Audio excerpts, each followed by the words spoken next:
കാശിനാഥൻ ഭാഗം 62. രചന അവതരണം ദിവ്യരാജ്. ലഗേജുകളെല്ലാം ടേബിളിന് മുകളിൽ കൊണ്ടുചെന്ന് വെച്ചിട്ട് തിരിയുമ്പോൾ അവനെ തന്നെ നോക്കി നിൽപ്പുണ്ട് വൈശു. മുഖത്ത് ചിരിയില്ല, ഗൗരവം മാത്രം. കാശിക്ക് അവളുടെ ആ പതിവില്ലാത്ത ഗൗരവം കണ്ടതേ ചിരിയും വന്നിരുന്നു.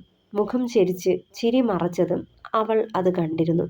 കൂർപ്പിച്ചൊന്ന് നോക്കിക്കൊണ്ട് അവൻ്റെ കൈത്തുടയിൽ ഇറുകെ പിച്ചിയവൾ. യോ എൻ്റെ ടീച്ചറെ, നോവണു വിട്ടേടി. ബലം കൊടുത്ത് അവളുടെ കൈ പിടിച്ച് മാറ്റിയ ശേഷം വട്ടം ചുറ്റി ഉയർത്തിയെടുത്ത ആ പെണ്ണിനെ കട്ടിലിൽ എടുത്ത് ഇരുത്തിയിരുന്നു.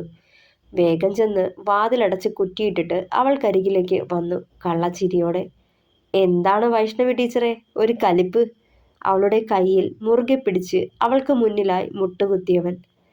രാവിലെ അമ്മയോട് കാശിനാഥൻ അങ്ങനെ സംസാരിച്ചത് എനിക്കിഷ്ടായിട്ടില്ല.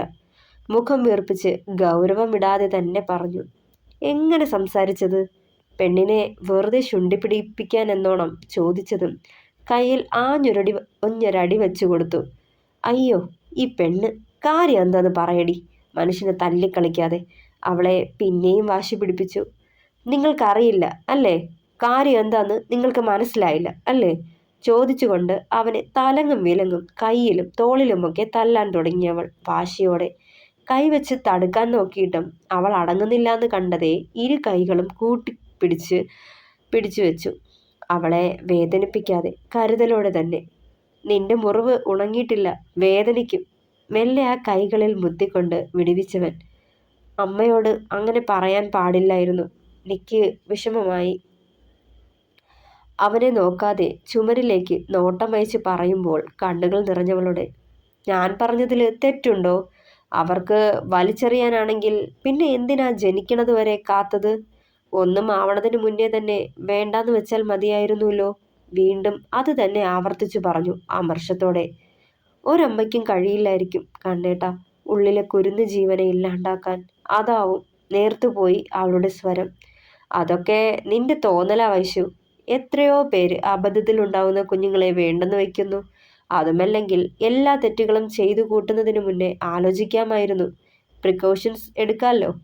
ജന്മം കൊടുത്തിട്ട് മറ്റുള്ളവർക്ക് ചവിട്ടി മതിക്കാൻ ഇട്ടുകൊടുക്കുന്നതിലും ഭേദല്ലേ ആദ്യമേ വേണ്ടെന്ന് വയ്ക്കുന്നത്.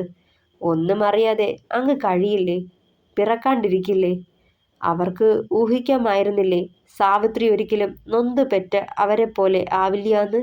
അച്ഛമ്മയെ ഏൽപ്പിച്ചിട്ട് പോയാലും അച്ഛൻ്റെ അവിഹിതത്തിലുണ്ടായ സന്തതിയെ ഒരിക്കലും ആരും അംഗീകരിക്കില്ലെന്ന്, എന്നോട് പകയായിരിക്കുമെന്ന് ഒക്കെ അറിഞ്ഞിട്ടല്ലേ പട്ടിയെയോ പൂച്ചയെയോ കൊണ്ട് കളയണ ലാഘവത്തോടെ എന്നെ ഉപേക്ഷിച്ചേ. അതല്ലേ ഞാൻ ഇങ്ങനെയൊക്കെ. ജനിപ്പിക്കരുതായിരുന്നു നെ അമർഷത്തോടെ പറഞ്ഞുകൊണ്ട് നിർത്തുമ്പോൾ നന്നായി കിതച്ചു പോയവൻ. വീണ്ടും അത് തന്നെ പറയാല്ലേ? അങ്ങനെയായിരുന്നെങ്കിൽ ഇപ്പോൾ ഈ കാശിനാഥൻ ഉണ്ടാവില്ലായിരുന്നു. എൻ്റെ മുന്നിൽ നിന്നിങ്ങനെ സംസാരിക്കില്ലായിരുന്നു. ഈ ജന്മം വേണ്ടായിരുന്നു എന്ന് തോന്നിയിട്ടല്ലേ അങ്ങനെ പറഞ്ഞേ? അപ്പോൾ എൻ്റെ സ്നേഹത്തിന് അർത്ഥമില്ലേ? കണ്ണേട്ടൻ്റെ വേദനയിൽ ആശ്വാസമാവാൻ എനിക്ക് കഴിഞ്ഞിട്ടില്ലെന്നല്ലേ? അങ്ങനല്ലേ ആ പറഞ്ഞതിനർത്ഥം? അല്പം ഒച്ചയെടുത്ത് കടുപ്പിച്ച് ചോദിച്ചവൾ കൂടെ കരയുകയും ചെയ്തു. അവളുടെ പറച്ചിൽ കേട്ട് ഇല്ലെന്ന് കണക്കിന് തലയാട്ടിയവൻ. എന്തൊക്കെയാടി നീ ചിന്തിച്ചു കൂട്ടിയേ? ഞാൻ അങ്ങനെ ഒന്നും ചിന്തിച്ചിട്ടല്ല. അവളെ ചേർത്ത് പിടിച്ചതും ആ നെഞ്ചിലേക്ക് ചേർന്നു വൈശു. എനിക്ക് സങ്കടമായി. ഇപ്പോഴും ജനിക്കണ്ടായിരുന്നു എന്ന് തോന്നെങ്കിൽ അത് എൻ്റെ വീഴ്ചയാണോ എന്ന് കൂടി ചിന്തിച്ചു പോയി. അവനെ മുറുകെ പുണർന്നവൾ സ്വന്തം നോവ് പോലും കടിച്ചമർത്തിക്കൊണ്ട്. അറിയാം വൈശു, പറഞ്ഞത് തെറ്റാണെന്ന്. എനിക്കെപ്പോ തോന്നിയില്ലാടി. ഞാൻ അനുഭവിച്ചതൊക്കെ അത്രമാത്രം ഉണ്ടായിരുന്നു. ശബ്ദം വിറച്ചവൻ്റെ. അവരത് അറിയണമെന്ന് തോന്നി. അങ്ങനെയും അവരുടെ മനസ്സ് വേദനിക്കണമെന്ന്. അതാ അങ്ങനെയൊക്കെ വിളിച്ചു കൂവിയേ. അല്ലാതെ നിന്നെ വേദനിപ്പിക്കാനല്ലടി. അങ്ങനെ തോന്നിയെങ്കിൽ ക്ഷമിച്ചേക്ക്. അവളുടെ നെറുകിൽ അമർത്തി ചുംബിച്ചവൻ. ഇനി ഒരിക്കലും ഇങ്ങനൊന്നും ചിന്തിക്കല്ലേ കണ്ണേട്ടാ. ഈ ജന്മം ഉണ്ടായോണ്ടാ വൈഷ്ണവി പൂർണ്ണയായത്. ഈ ജന്മം എനിക്ക് വേണ്ടിയാ ഈശ്വരൻ കണ്ണേട്ടനെ തന്നത്. എനിക്ക് വേണ്ടി മാത്രമായിട്ട്. എൻ്റെ മാത്രം അവൻ്റെ ഇരു കവിളുകളിലും കൈ ചേർത്ത് പിടിച്ച് ആ മുഖത്തേക്ക് ഉറ്റുനോക്കിയവൾ. നിറകണ്ണുകളോടെ അവളെ നോക്കി നിന്നു കാശിയും. വൈശുവിൻ്റെ അധരം അവൻ്റെ അധരത്തോട് ചേർന്ന നിമിഷം അവയെ നുകർന്നിരുന്നു കാശിനാഥൻ. പ്രണയത്തിൻ്റെ മധുരവും കണ്ണുനീരിൻ്റെ ഉപ്പുരസവും ചേർന്ന ചുംബനം. ജീവിതത്തിലെ വിവിധ രുചികൾ പോലെ. കാശി പറഞ്ഞതുപോലെ രണ്ടാമത്തെ ദിവസം രാവിലത്തെ ഫ്ലൈറ്റിൽ തന്നെ രണ്ടാളും ബാംഗ്ലൂരിലേക്ക് തിരിച്ചിരുന്നു.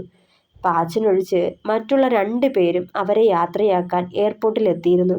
വിൻഡോ സീറ്റിനടുത്തായിരുന്ന വൈശുവിൻ്റെ സീറ്റ് തൊട്ടടുത്ത് കാശിനാഥനും. ഈ ജന്മം ഇങ്ങനൊരു നിമിഷം തൻ്റെ ജീവിതത്തിൽ ഉണ്ടാവുമെന്ന് പ്രതീക്ഷിച്ചിരുന്നില്ല വൈശു. അതിൻ്റെ എക്സൈറ്റ്മെൻറ്റിലായിരുന്നു അവളും.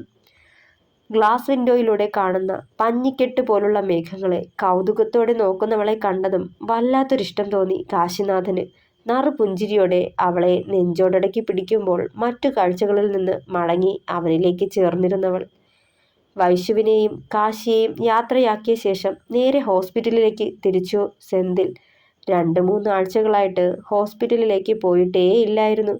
പലകുറി അവിടുത്തെ വിശേഷങ്ങൾ വിളിച്ചു ചോദിക്കണമെന്ന് തോന്നിയിരുന്നു സെന്തിലിന്. പക്ഷേ അതിനുള്ള സമയവും കിട്ടിയില്ല.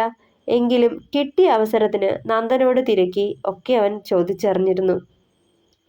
ഡ്രൈവ് ചെയ്യുമ്പോഴും ഗൗരിയുടെ അടുത്തേക്കെത്താൻ മനസ്സ് കൊതിച്ചു സെന്തിലിൻ്റെ. താൻ കൊണ്ടുകൊടുത്ത പാവയെ നെഞ്ചോടണച്ച് കിടക്കുന്നവളുടെ മുഖം ഓർമ്മ വന്നതും നറുചിരി വിടർന്നു അവൻ്റെ ചുണ്ടിൽ. കുഞ്ഞുഞ്ഞേ, ഈ പാവയെ കാണാൻ എന്തോ ഒരു ഭംഗിയാന്നോ. ചുരുണ്ട മുടിയും നീല കണ്ണുകളുമായിട്ടൊരു സുന്ദരി പെണ്ണ്. പക്ഷേ ഇവൾക്ക് ഒരു കുറവുണ്ട്. എന്താണെന്നറിയോ? മെല്ലെ മുഖമുയർത്തി അവളെ നോക്കി സെന്തിൽ.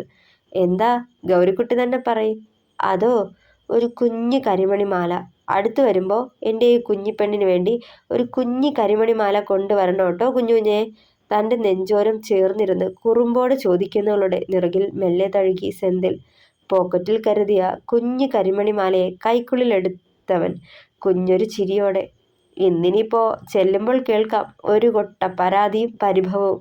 ഇത്ര നാളും കാണാൻ ചെല്ലാതിരുന്നതിലും ഉറക്കാൻ ചെല്ലാതിരുന്നതിലും മുട്ടിക്കാൻ ചെല്ലാത്തതിനും ഒക്കെ കുറുമ്പും കുസൃതിയും പരിഭവവുമായി എപ്പോഴോ താൻ പോലും അറിയാതെ തൻ്റെ ഇടനെഞ്ചിൽ അവളും സ്ഥാനം പിടിച്ചിരിക്കുന്നു. ആ ഭ്രാന്തി പെണ്ണിനെ കാണാതെ അവളുടെ പരിഭവം കേൾക്കാതെ തനിക്കും വയ്യെന്നായിരിക്കുന്നു ഓർത്തവൻ. കാർ കൊണ്ട് ചെന്ന് പാർക്കിംഗ് ഏരിയയിലെ ഒതുക്കിയ ശേഷം വാർഡിലേക്ക് നടക്കുമ്പോഴാണ് പുതിയതായി പണി നടന്നുകൊണ്ടിരുന്ന ഫാർമസിക്കും ലബോറട്ടറിക്കും വേണ്ടിയുള്ള ഇരുനില കെട്ടിടത്തിന് മുന്നിൽ പതിവില്ലാത്തൊരു ആൾക്കൂട്ടം അവൻ്റെ ശ്രദ്ധയിൽപ്പെട്ടത്. വെറുതെ നോട്ടം അവിടേക്ക് ചെല്ലുമ്പോഴാണ് ആരുടെയോ കൂട്ടനിലവിളിയും കരച്ചിലും കേട്ടത്. പെട്ടെന്ന് അവിടേക്ക് ചെന്ന് അവനും ആ കൂട്ടത്തിലേക്കൊന്ന് എത്തി നോക്കി എന്താ സംഭവിച്ചതെന്നറിയാൻ. മുകളിലേക്ക് നോക്കി നിലവിളിക്കുന്ന ഗായത്രിയെയും അമ്മയെയും കണ്ടതേ അവൻ്റെ ഹൃദയം നിലച്ച പോലെ തോന്നി. ഉള്ളിലൊരു വിറയൽ. ഗൗരി! ചുണ്ടുകൾ ഉരുവിട്ടുപോയി. വേഗം അവൾക്കരികിലേക്ക് പാഞ്ഞു ചെന്നവൻ. അമ്മ, എന്നതാ പറ്റിയേ? ഗൗരി എവിടെ? വിറയോടെ തിരക്കിയതും. മോനെ, അവള് ഉറങ്ങണത് കണ്ടോണ്ടാ ഞാൻ മുഷിഞ്ഞതൊക്കെ അലക്കാൻ പോയേ. ഗായുമോള് ക്യാൻറ്റീനിലേക്കും പോയിരുന്നു. തിരികെ വരുമ്പോൾ ആളെ കാണുന്നില്ല. വിറച്ചുപോയി. അന്വേഷിച്ചിറങ്ങിയപ്പോൾ മുകളിലേക്ക് കയറിപ്പോയിന്ന് ആരൊക്കെയോ പറഞ്ഞു. അവർ വിറയലോടെ പറയുമ്പോൾ അവൻ്റെ നോട്ടവും മുകളിലേക്ക് ചെന്നു. സെക്യൂരിറ്റിമാര് മുകളിലേക്ക് പോയിരിക്കുക. ഞങ്ങളെ അങ്ങോട്ടേക്ക് വിടുന്നില്ല. വെൽഡിംഗ് വർക്ക് നടക്കാത്രേ. അവിടെ മൊത്തം ഇലക്ട്രിക് വയറുകളും മറ്റും കിടപ്പുണ്ടെന്ന്. പേടി തോന്നുക ചേട്ടാ. ഗായത്രി പകപ്പോടെ അത് പറയുമ്പോൾ മുന്നും പിന്നും നോക്കിയില്ല സെന്തിൽ.